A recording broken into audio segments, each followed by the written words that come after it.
देखिए अब next point में आ जाते हैं रेजिस्टेंस के। हम लोग देखिए जब कंडक्टर्स के बारे में स्टडी करते थे तो हम क्या एज्यूम करते थे कि let L be the length of the conductor and A be the area of cross section और cross sectional area of the conductor.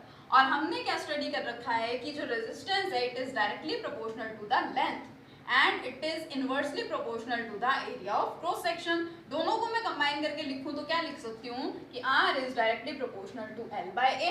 और प्रोपोर्शनैलिटी का साइन हटा करके प्रोपोर्शनैलिटी कांस्टेंट आ जाता है, दैट इज दिस। ठीक है, इसको हम क्या बोलते हैं, rho. It is called rho and it is known as the resistivity. ठीक है, यहाँ तक ये कुछ नया नहीं है, ये आपने पढ़ रखा है, फिर भी अच्छे से देख लीजिए। ये कंडक्टर्स के लिए हम पढ़ते थे। सिमिलरली हम स्टडी करते हैं अबाउट इलेक्ट्रोलाइटिक सॉल्यूशंस, लेकिन जब इलेक्ट्रोलाइटिक सॉल्यूशंस की बात करते हैं तो उसका मतलब क्या होता है वहां पे अच्छे से ये देखिए कि इलेक्ट्रोलाइटिक सेल है उसके अंदर रोड्स होती हैं, उन रोड्स के बीच का जो डिस्टेंस है दैट इज L। ठीक है, and R is directly proportional to L। Electrodes हैं, दोनों इलेक्ट्रोड्स का ये जो एरिया है, area of cross section, it is represented by capital A and R is inversely proportional to A। दोनों को कंबाइन करके मैं इसको ऐसे लिख देती हूँ and R is directly proportional to L by A। So R is equal to proportionality constant आ गया rho L by A and this rho constant term is known as the resistivity. तो हमारे पास ये रिलेशन है R is equal to rho L by A। यहाँ से मैं इस कांस्टेंट की यानी कि रेजिस्टिविटी की वैल्यू भी फाइंड कर सकती हूँ। कैसे? क्रॉस कर दीजिए इसको, RA is equal to rho L, so rho is equal to RA by L।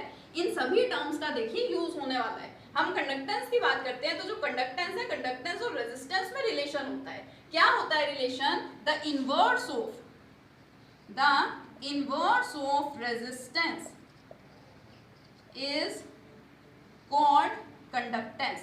Resistance हम अभी तक क्यों स्टडी कर रहे हैं? क्योंकि जो रेजिस्टेंस का इनवर्स है उसे ही क्या बोला जाता है? कंडक्टेंस बोला जाता है। तो अगर आपको रेजिस्टेंस के बारे में सब कुछ पता है तो उसका इनवर्स कर दीजिए, उसका अपोजिट कर दीजिए, उसी को हम क्या बोलते हैं? उसी को हम कंडक्टेंस बोलते हैं। तो मैं उसको लिख सकती हूँ C या फिर क्या बताया था मैंने आपको, G।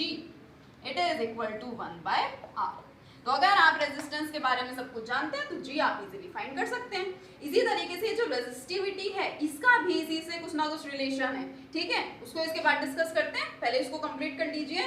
Resistivity is equal to RA by L। और जब भी हम किसी टर्म को डिराइव कर लेते हैं उसके बाद हम उसकी यूनिट भी फाइंड आउट करते हैं। तो यूनिट क्या हो जाएगी रेजिस्टिविटी की? Unit of resistivity that is rho is equal to R क्या है? रेजिस्टेंस। और रेजिस्टेंस की यूनिट आपको अच्छे से पता है, बताई थी मैंने आपको, क्या होती है? ओम। ठीक है, एरिया या तो आप मीटर में लीजिए या फिर सेंटीमीटर में, और यूनिट क्या होती है? मीटर स्क्वायर या फिर सेंटीमीटर स्क्वायर। अगर सेंटीमीटर में लेंगे तो अपॉन लेंथ की यूनिट क्या होती है? Metre. 1 metre cancel out. So unit of resistivity comes out to be equal to what? Ohm metre. और अगर आप सेंटीमीटर की बात कर रहे हैं तो ये क्या हो जाएगा? ओम सेंटीमीटर। ये तो बात हो गई किसकी? रेजिस्टेंस की और रेजिस्टिविटी की। कंडक्टेंस मैंने क्या कहा कि the inverse of resistance is called conductance. अब अच्छे से देखिए, रेजिस्टेंस का इनवर्स या उसका अपोजिट ही क्या है? कंडक्टेंस है। कैपिटल G या कैपिटल C से हम उसे रिप्रेजेंट कर रहे हैं तो मैं क्या लिख दूं? G is equal to 1 by R।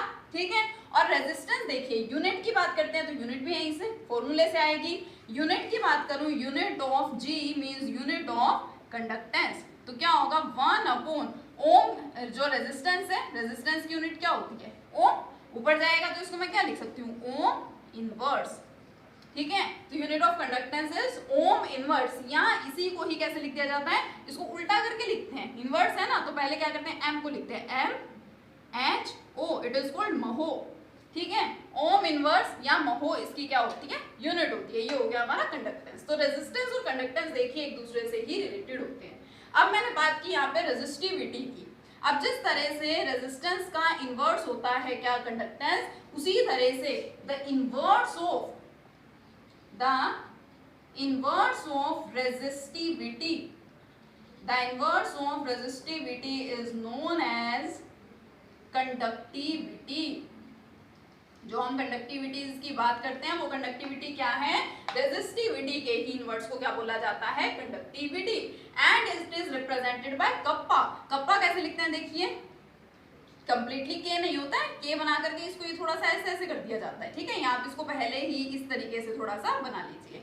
इसका प्रोनाउंसिएशन क्या होता है, कप्पा, ग्रीक वर्ड है ये, ठीक है। अब इसका इनवर्स, इसके इनवर्स का मतलब एल अपॉन आर ए, तो ये क्या होता है, इट इज कंडक्टिविटी, ठीक है, एल अपॉन आर ए। अब मैं आपको बहुत इंपॉर्टेंट सी चीजें एक बार आपके सामने यहाँ पे लिख रही हूँ, दोबारा से बहुत अच्छे तरीके से इसको देखिएगा और इन सब का हम यूज करने वाले हैं, इन सभी से रिलेटेड। इवन जो रेजिस्टिविटी का मैंने आपको डेरिवेशन बताया है उससे भी रिलेटेड हमारे पास क्या होते हैं, यहाँ पे न्यूमेरिकल्स होते हैं। ये काफी इंपॉर्टेंट टॉपिक है, एक एक नंबर की डेफिनेशंस भी पूछी जाती है यहाँ से, और न्यूमेरिकल्स के पॉइंट ऑफ व्यू से भी बहुत इंपॉर्टेंट टॉपिक है। तो क्या क्या हमने यहाँ पे अभी तक देखा है, देखिए रेजिस्टेंस, पहली डेफिनेशन मुझे यहाँ पे रेजिस्टेंस की क्या मिली थी, वोल्ट, मुझे यहाँ से मिली थी ओम लॉ से, E is equal to I R, या फिर आप V is equal to I R लिखते हैं तो R क्या बन गया था यहाँ से, E अपॉन I, ठीक है। तो मैं इसको डायरेक्ट लिख रही हूँ R is equal to E upon I, it is what, resistance. Conductance की बात कर रही हूँ, conductance is inverse of resistance. Unit क्या है इसकी, यूनिट, सिंपल यूनिट की बात करूँ, यूनिट ऑफ रेजिस्टेंस तो इट इज ओम, ठीक है। कंडक्टेंस की यूनिट की बात करूं, unit of conductance is ohm inverse, या इसको क्या लिख देते हैं, MHO, महो, ठीक है। और क्या पढ़ा, resistivity, rho is equal to RA by L, और इसकी यूनिट क्या पढ़ी है, यूनिट इज, इसकी unit ohm metre square upon metre, क्या आई थी इसकी यूनिट, ओम मीटर, या फिर सेंटीमीटर के टर्म्स में लिखूं तो ओम centimetre. And the inverse of resistivity is conductivity. तो conductivity it is represented by kappa and it is equal to L upon R A, ठीक है। क्या है ये, L upon R A के इक्वल होता है। इसकी यूनिट अगर आपको डिराइव करनी है, फॉर्मूले से डिराइव कर सकते हैं, कैसे करेंगे, लेंथ की यूनिट क्या होती है, यस, लेंथ की यूनिट होती है मीटर, अपॉन रेजिस्टेंस की यूनिट क्या है, ओम, और एरिया की यूनिट क्या है, मीटर स्क्वायर। वापस से बोल रही हूँ आपको, इसको सेंटीमीटर में भी ले सकते हैं। मीटर से मीटर क्या हो गया, कैंसिल आउट हो गया, ओम ऊपर जाएगा तो इसको क्या लिखेंगे, ओम इनवर्स, एक मीटर बचा है वो भी ऊपर जाएगा तो क्या हो जाएगा, मीटर इनवर्स। सेंटीमीटर के टर्म्स में बात करेंगे तो ओम इनवर्स, सेंटीमीटर इनवर्स। अब इसी फॉर्मूले को अच्छे से देखिए, इसी फॉर्मूले को मैं एक और फॉर्मूले में, एक और रिलेशन में आपको कन्वर्ट करके दिखाऊंगी। देखिए kappa is equal to L upon R, ये तो आपको रेजिस्टिविटी से पता चल गया, ठीक है। अब मैं इसके अंदर चेंज कर रही हूँ, क्या चेंज कर रही हूँ, अच्छे से देखना बिल्कुल। कप्पा इज इक्वल टू, मैं ये अपॉन में R है, क्या मैं इसको ऐसे लिख सकती हूँ, 1 बाय R लिख सकती हूँ, कुछ फर्क नहीं पड़ता। और इसको मैं लिख दूं L बाय ए को मैं एक साथ लिख देती हूँ L बाय ए, कुछ फर्क नहीं पड़ा।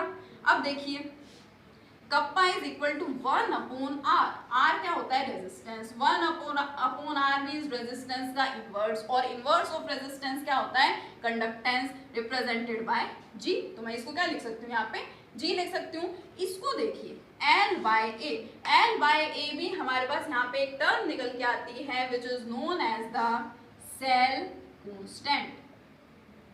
लेंथ और एरिया के रेशियो को क्या बोला गया यहाँ पे, सेल कांस्टेंट बोला गया, and it is represented by G star. किससे रिप्रेजेंट कर देते हैं इसको, G स्टार से रिप्रेजेंट करते हैं। तो kappa is equal to G मतलब कि कंडक्टेंस, और इसकी जगह क्या लिख सकती हूँ, G स्टार। देखिए कितना इंपॉर्टेंट हमारे पास क्या आ गया, रिलेशन आ गया।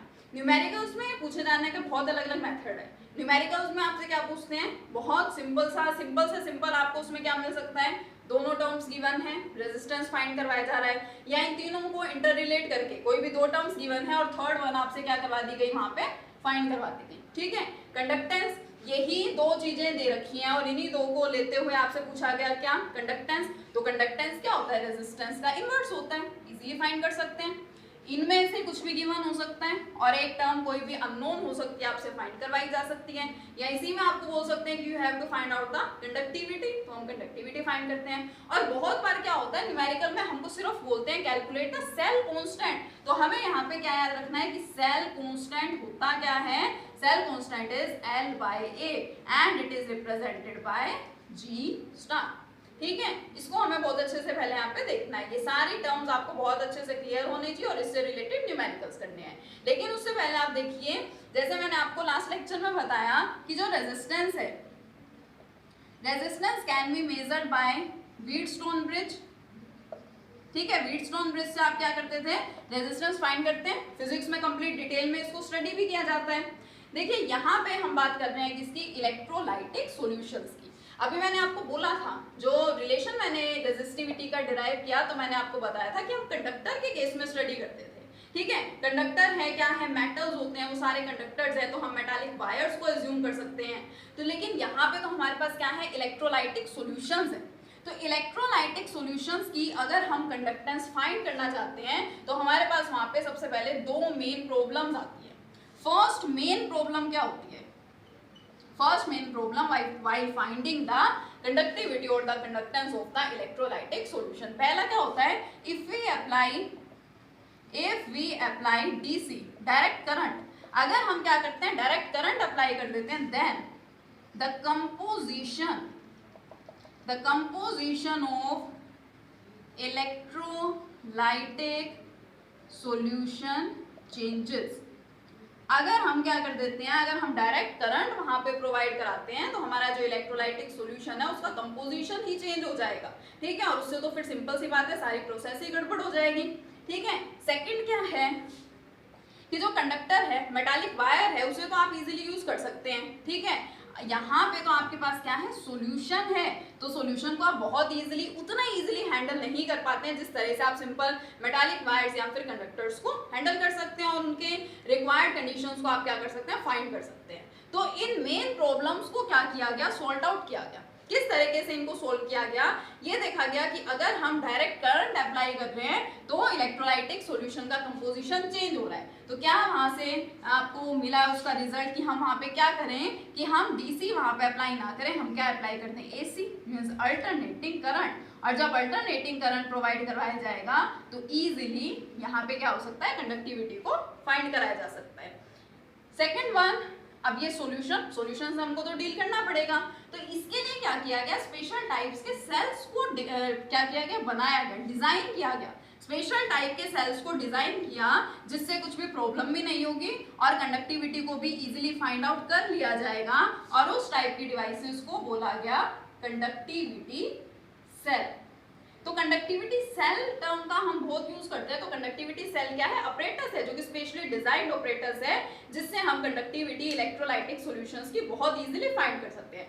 बहुत अलग अलग टाइप के कंडक्टिविटी सेल्स बनाए गए हैं, आपकी बुक में भी काफी टाइप के अलग अलग होते हैं। एक सबसे सिंपल सा क्या है, इस टाइप का एक सेल है,